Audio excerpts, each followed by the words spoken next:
তুমি আমাকে 50 লাখ টাকা দিবে, না হলে এই ভিডিও এই ছবি তোমার আমি পাবলিশ করে দেবো। তাকে বলছে না দিলে তার জীবন থাকবে না। একটা মেয়ে দিয়া তাকে বিভিন্নভাবে অঙ্গভঙ্গিতে ছবি ভিডিও করে তাকে ব্ল্যাকমেল করা শুরু করে। তার সাথে 2024 সালে তাকে 8 লাখ টাকা সহ সুদি টাকা পরিশোধ করবে।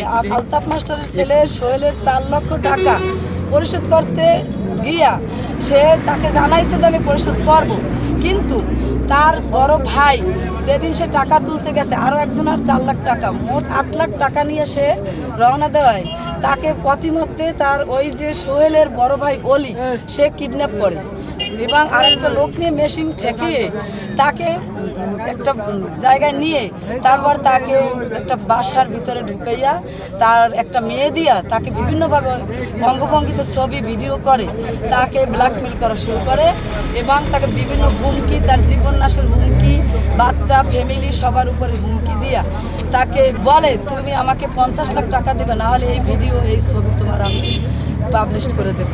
সে ওই আত্মসম্মানের ভয়ে সে তার পাও ধরে কান্নাকাটি করে, তারপর 35 লাখ টাকা স্বীকারোক্তি দেয়। ওই 35 লাখ টাকা বলে তুমি আমাকে, ওই যে সোহেলের টাকা আনতো 4 লাখ টাকা, সে মাসে 34,000 টাকা তাকে সুদ দিত। ওই টাকা তো আসি, তারপর 35 লক্ষ টাকা সে দাবি করায় ওখান থেকে সে হাত পা ধরে তারপরে স্বীকারোক্তি দিয়ে আসে। ওই আসার পরে তারে সে 30 লক্ষ টাকা বিভিন্ন জায়গা থেকে সুদে কারবারি কাছ থেকে এনে পরিশোধ করে, কিন্তু তারপরে সে মুক্তি পায় না। 5 লাখ টাকা দিতে না পারায় তাকে বলে আমি তোকে 5 লাখ টাকা দেবো, তুই আমার প্রতি মাসে সুদ দিবি। একথা বলে সে কি করবে, তাকে ব্ল্যাকমেল করে, না হলে আমি তোকে ভিডিও ক্লিপ দিয়ে তোকে আমি বিভিন্নভাবে তোর জীবন নিয়ে নেব, তোকে মারে ফেলাবো। সে বলছে আমি তোকে 5 লাখ টাকা দেবো, তুই আমাকে সুদ দিবি। এই কথা বলায় সে স্বীকার করছে।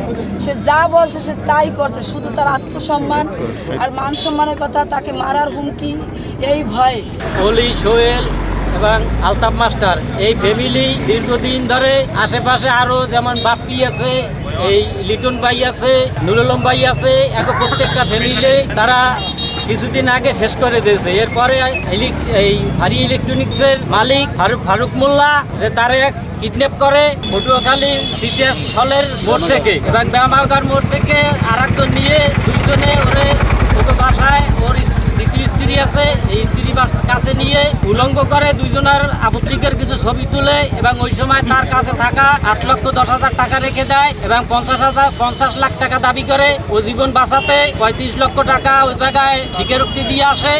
পরে 30 লক্ষ টাকা দেওয়ার পরে ও না দিতে পারার কারণে ওরে পরে 5 লক্ষ টাকা সুদ হিসাবে স্টাম্প আর ব্ল্যাঙ্ক চেক নিয়ে যায়। ওই থেকে আবার সুদে নেয় 50,000 টাকা প্রতি মাসে।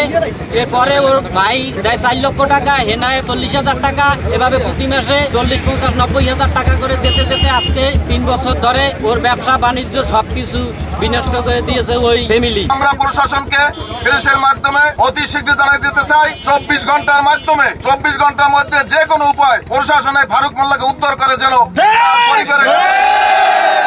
আমরা আজকের যে মানব প্রেসের তৈরি করেছি, আমরা প্রয়োজন হলে রাজপথে নেমে আমরা প্রশাসন যেন বাধ্য করতে না হয়, অতি শীঘ্রই ফারুক মোল্লা যেন আমাদের মাঝে ফিরে আসে এই আশাবাদ ব্যক্ত করছি। মাদারবনিয়া কালিকাবরী ইউনিয়নের হাজার হাজার নেতা কর্মী এখানে দাঁড়িয়ে আছে, সাধারণ মানুষ দাঁড়িয়ে আছে।